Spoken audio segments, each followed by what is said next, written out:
Voilà 70 ans que le drame de la Monique a eu lieu. 126 disparus et l'épave du bateau n'est toujours pas retrouvée. Les descendants du drame se préparent à commémorer cet événement, et cette année notamment au travers de l'art. On ne voulait pas que ce soit des commémorations d'anciens combattants.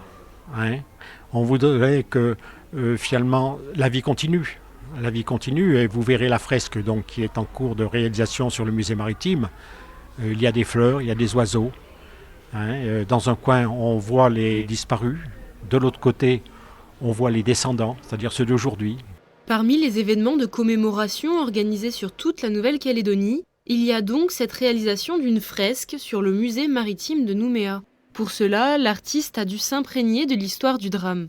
Ça m'a paru passionnant, je plongeais un peu dans les archives pour m'imprégner de cette histoire, le contexte historique et puis après avec tout ça, traduire d'une façon artistique. Donc, je ne suis pas historienne, je ne suis pas anthropologue, je ne suis pas sociologue, je suis artiste plasticienne, artiste peintre, pour créer une fresque dans une mur de musée. De l'esquisse du dessin au début de la réalisation de la fresque, il lui aura fallu 3 mois. Un temps nécessaire pour réfléchir à la bonne manière de mettre en image cet événement. La grande difficulté, c'est trouver l'image, la justesse d'une image qui parle d'un événement qui a eu lieu il y a 70 ans, mais comment on se place aujourd'hui face à cet événement qui est difficile, qui est dur, mais qui mérite aussi d'être transmis.